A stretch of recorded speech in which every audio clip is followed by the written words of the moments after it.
हमारी टीम ने आज एक मुद्दा उठाया कि हम एक प्रेस कॉन्फ्रेंस जो है वो लें, जिसमें हम प्रेस कॉन्फ्रेंस इसके रिगार्डिंग देना चाहते हैं कि हमारी फैकल्टीज़ क्या हैं, हम क्या क्या हमारा स्कूल क्या क्या देना चाहता है। हमारे स्कूल का नाम है गुलशन हिल पब्लिक स्कूल मोहर।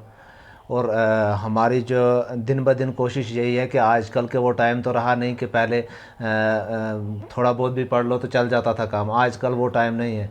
हमें आज अच्छी फैकल्टीज़ पे ध्यान देना चाहिए। हमें अच्छे से अच्छे बच्चों को मतलब तैयार करना चाहिए ताकि वो कल सेंट्रल लेवल पे भी वो कंपटीशन कर सकें।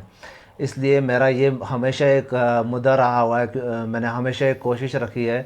जो हमने परेशानियां देखी हैं जिनकी वजह से ये वाली जनरेशन जो है वो कहीं ना कहीं चीटिंग की वजह से और कहीं ना कहीं बाकी स्पोर्ट की वजह से या जो उनको दिक्कतें आई उसकी वजह से वो उनने चीज़ एक सीखी कि भाई नहीं, पढ़ना ज़्यादा उतना नहीं है, 10वीं 12वीं कर लो तो बहुत है उसके लिए। लेकिन आज वो वक्त नहीं है। आज कंपटीशन करना है तो करना सेंट्रल लेवल पे है। ये नहीं रहा कि आप स्टेट लेवल पे कंपटीशन करना है। इसके लिए हमें पढ़ाई चाहिए, बेहतरीन पढ़ाई चाहिए। जो हमने कमियां देखी हैं, जो हमें परेशानियां आई हुई हैं पढ़ाई में, हाँ मैं वो चाहता हूं कि वो परेशानियां इन बच्चों को ना आए जो हमने फेस की हुई हैं। सर, लोगों के मन में एक सवाल रहता है कि अभी लॉकडाउन का पीरियड था, बहुत भयानक पीरियड था, लोगों को मुश्किलातों का सामना पड़ना पड़ा, गरीब इंसान पे नहीं कर सकता है फीस। क्या कुछ आपकी प्रिकॉशंस रही स्कूल में? सर देखो, उसमें हमने इतना कोशिश किया, क्या मैंने और मेरे स्टाफ ने एक कोशिश की कि हम पेरेंट्स से जो है उसका चार्जेस नहीं ले। अभी तक तो गवर्नमेंट का भी जो ऑर्डर आया हुआ है वो खाली मार्च और अप्रैल पे आया हुआ है कि इसके फीस जो है वो माफ़ है। अदरवाइज़ तो बाद में वो स्टार्टिंग में आया था ऑर्डर, बाद में तो इन्होंने ये कहा कि आप इन इसके एडमिशन जो एनुअल चार्जेस जो हैं वो आप नहीं लें, तो बाकी जो है मंथली फ़ीस वो लें। कुछ स्कूलों में ऐसा है और ट्रांसपोर्ट का नहीं लें। लेकिन हमने उसमें क्या किया कि मैंने कहा इनसे, मैंने और मेरी टीम ने हमने खुद परेशानियां फेस की जब, तो हमने एक उसमें डिसाइड किया कि हम बच्चों से जो है ये लॉकडाउन के जो है वो फ़ीस वगैरह कुछ भी नहीं लेंगे।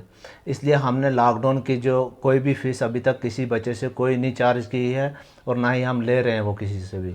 सर, हर जगह आपके पोस्टर चिपके हुए हैं, कोई हर जगह चर्चाओं में है मार्केट में। आप क्या आप एडमिशन फीस ले रहे हैं या नहीं? सर एडमिशन फ़ीस तो हम कुछ भी नहीं ले रहे हैं। हमने लास्ट 3 साल में कोई एडमिशन फ़ीस अभी तक नहीं ली हुई है।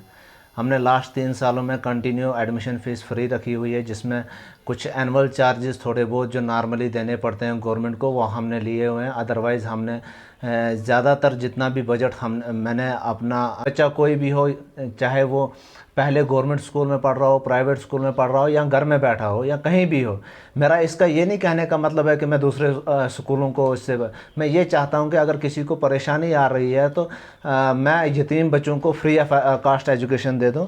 उनसे कोई चार्जेस नहीं ले रहा हूँ मैं उसके। इसके सिवा कोई भी बीपीएल कैटेगरी से जो बिलोंग करता है तो उनके लिए हमने 50% डिस्काउंट रखा हुआ है। पेरेंट्स की सर एक शिकायत रहती है, पेरेंट्स की शिकायत रहती है कि हमारे बच्चों को टीचर जैसी सुविधा सही नहीं मिलती है। क्या कुछ कहना है आपका इसके बारे में? सर टीचर्स के लिए देखा जाए तो जो लोकल फैकल्टीज़ भी मैंने इस वक्त उठाई है वो मिनिमम जो है वो ग्रेजुएट है। अदरवाइज़ मैक्सिमम मेरे पास बीएड हैं और मास्टर्स किया हुआ है, कुछ ने डबल मास्टर्स किया हुआ है। वो डिपेंड है कि हम किस हिसाब से। अदरवाइज़ ज़्यादातर मैंने वही कोशिश की है कि मैंने अच्छी फैकल्टीज़ दूँ। और यहाँ तक कि मैंने कुछ स्टाफ लोकल भी जो है मेरे पास यहाँ का है, बहुत बेहतरीन स्टाफ मैंने वो रखा है। मतलब उनका इंटरव्यू हुआ है बाज़ाब्ते, उनका इंटरव्यू करने के बाद उनको फैकल्टी किया हुआ है। अदरवाइज़ जो बाहर से मैंने कुछ कश्मीर के टीचर हैं, 4 टीचर मेरे पास कश्मीर के भी हैं, और 4 टीचरों का जो है उनको भी मैंने यहाँ पे रखा हुआ है और वो भी मैंने लाए हुए हैं। उनकी इंटरव्यू हुए हैं। 60-70 एप्लीकेशंस आए थे उसमें, जितनों का भी सीवी आया उनमें से सीवी में से कुछ जो हमें अट्रैक्टिव सीवी लगे उनका हमने इंटरव्यू किया। उसमें से कुछ शार्ट लिस्ट होकर हमारे पास सेलेक्ट हुए हैं। जो 2-4 टीचर वो सेलेक्ट हुए, हमने वो जो हमें अर्जेंट रिक्वायरमेंट थी, जो पेरेंट्स की डिमांड थी कि हमें इंग्लिश, साइंस, मैथ और उर्दू का कम से कम एक बाहर से अच्छे से टीचर हों जिनका एक्सपीरियंस भी 5-6 साल से ज़्यादा हो, हमने वो वाले टीचर ज़्यादातर रखे हुए हैं।